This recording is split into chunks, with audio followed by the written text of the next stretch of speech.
I'm Jessica Moore. And I'm Christine Johnson. Tonight, Hurricane Erin is churning in the Caribbean. The system not expected to make landfall along the East Coast, but we're not out of the woods. Erin will bring dangerous conditions. Red flags can be seen flying along New Jersey beaches with pounding surf, dangerous currents, and the potential for significant coastal flooding during high tides. And New Jersey is not the only place taking action. Mayor Adams announced that starting tomorrow, access to the water will be prohibited at all city beaches through Thursday. We have team coverage here for you tonight at 5. Rob Marciano is in the heart of the Outer Banks, where evacuations have been ordered. Vanessa Murdock is in New Jersey, where authorities are urging swimmers to stay out of the water. Let's begin with Lonnie Quinn in our virtual studio, who just got an update on Erin's path. Lonnie. You betcha. The 5 o'clock numbers are in, so let me show you what we're dealing with. So here's our storm. Okay, it's 105-mile-per-hour winds. It's a little bit weaker, but let's talk about those current stats, and let's talk about where the storm is going. So we have a Category 2 system with winds blowing 105 miles per hour, moving to the north-northwest at 10 miles per hour. In terms of that track, no major change here. Still makes the big hook, avoiding land both on the United States coastline and Bermuda, going sort of right in between. It's a Cat 2. As it passes closest to our country, off the Outer Banks, 110-mile-per-hour winds. Offshore of our area, it's still a Category 2. So this is going to have coastal effects more than anything else. And we have issued first alert days for both Wednesday and for Thursday. And here's the reason why. Tomorrow, it's heavy rain out there. This is all part of the front gang that's going to come through and push Erin out to sea. But consequently, flooding is possible out there tomorrow, even possibly into early morning on Thursday around, say, the Jersey Shore area. But then you get into Thursday, and it's really the effects of Erin. Big winds are going to be blowing out there. When I say big, I'm not talking I'm not talking, hurricane force winds. But potentially, some 40-mile-per-hour gusts out there. You get anything over a 39-mile-per-hour gust, and you've got tropical storm force gusts, and I think we could be seeing that. So let's pull up right now the picture I've got out. This is all compliments of EarthCam. The Jersey Shore, you're looking at Seaside Heights, and my colleague, Vanessa Murdock, who's been tracking this from the Jersey Shore. She was out there yesterday. She's there again today in Asbury Park. Vanessa, if you can hear me, I imagine it's not so bad out there right now. It's an absolutely beautiful beach day in Asbury Park, unless, of course, you had your heart set on swimming. The water is incredibly rough and the red flags are flying today. That means no swimming. It's a message that officials across the Garden State want you to hear loud and clear as Hurricane Erin churns up the Atlantic. That's a rip current. Asbury Park Beach Captain Brent Landers points out what he calls an extreme example. As the waves grow over the next 2 days, rips will get even bigger. Tomorrow and the next day, just really be careful even going close to the water, especially like at high tide. Landers says that's when the really big waves will break on shallow parts of the beach and can knock you right off your feet. Flat out, don't go in the water. I don't want to be the Amityville mayor in Jaws, but the fact of the matter is I think going in the ocean for the next number of days is something you got to avoid. But I had no idea about Hurricane Erin or anything that was happening. So this was a surprise. The Seuss family learned the disappointing news when they stepped foot on the sand. I wanted to swim in it and I didn't really get to rinse myself off that much. Surf's up and good to ride in Belmar, but it's day 2 of no swimming. And did you know that the surf was going to be too rough to swim? Yeah. Really? I didn't know. Instead of strolling in the surf, friends Joanna and Angela say they'll spend their day taking in the sights and sounds of the boardwalk.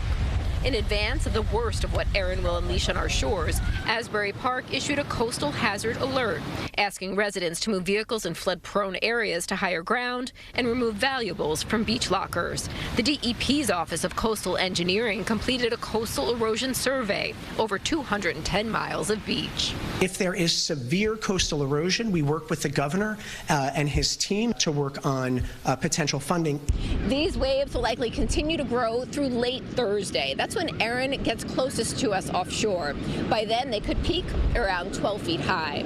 The red flags will likely keep flying through at least Friday.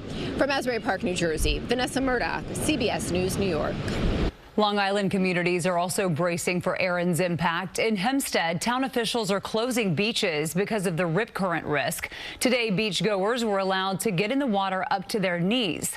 Tomorrow and Thursday, the water will be closed to swimming entirely.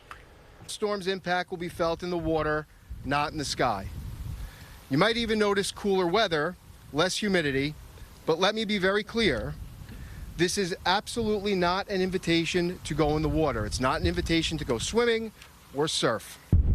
Crews are clearing beaches of garbage cans, lifeguard stands, and more ahead of rising tides and heavy surf.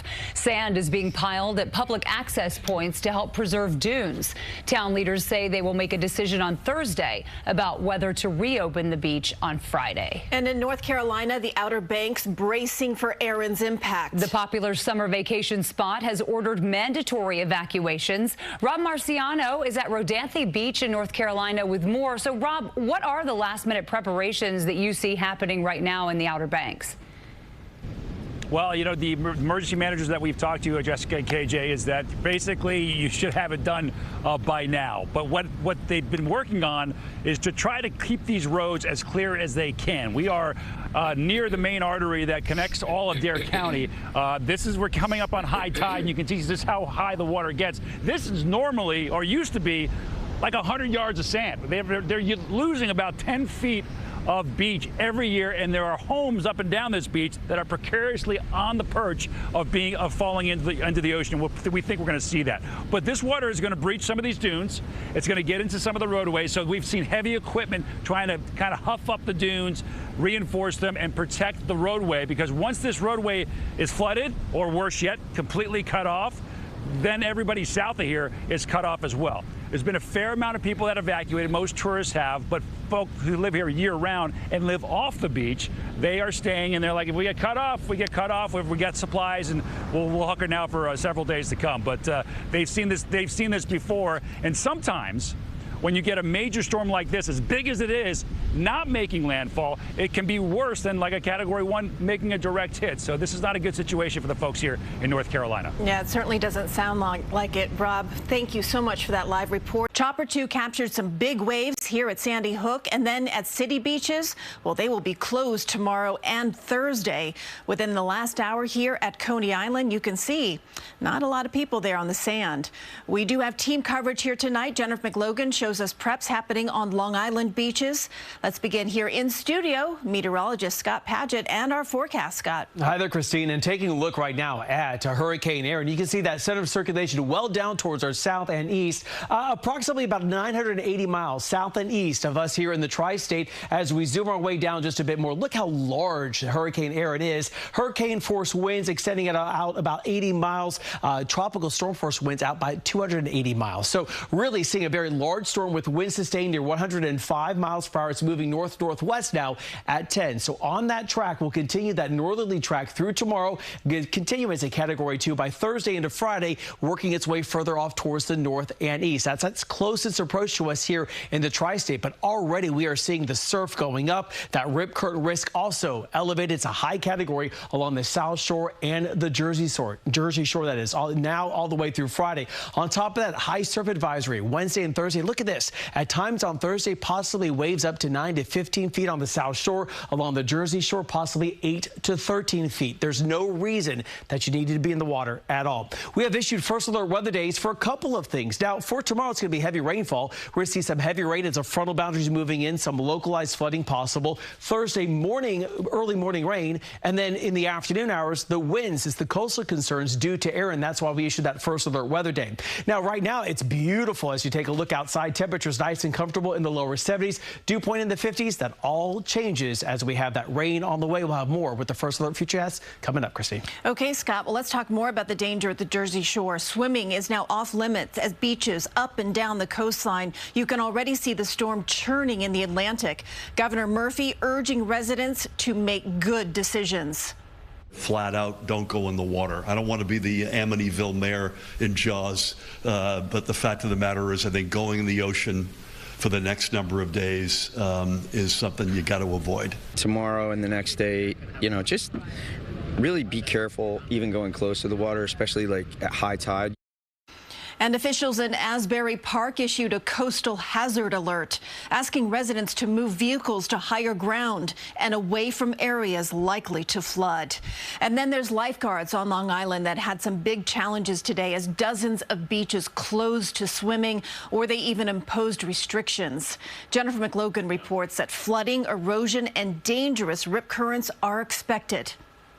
The surf along south-facing beaches on Long Island is becoming treacherous. So I will not go in the water, especially how the waves are right now.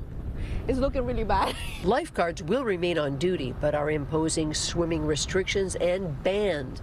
And these teens from Yonkers know why. Dangerous rip currents are forming at Jones Beach. The waves are just huge and they're all drifting us that way. We were in it for like 5 seconds. We probably drifted like 200 feet. In preparation for Erin, payloaders are gathering large piles of sand to inhibit storm surges. Walls of sand are being built.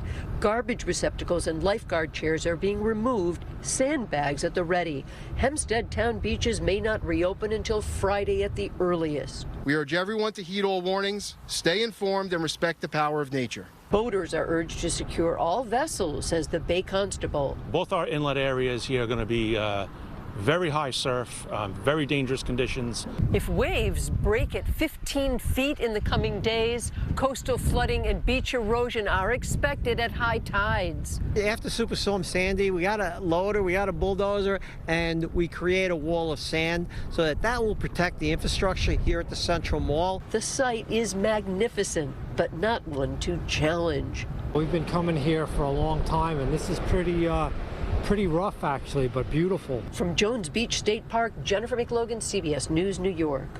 We will be tracking Hurricane Erin every step of the way. You can find your latest First Alert forecast on air and online at cbsnewyork.com.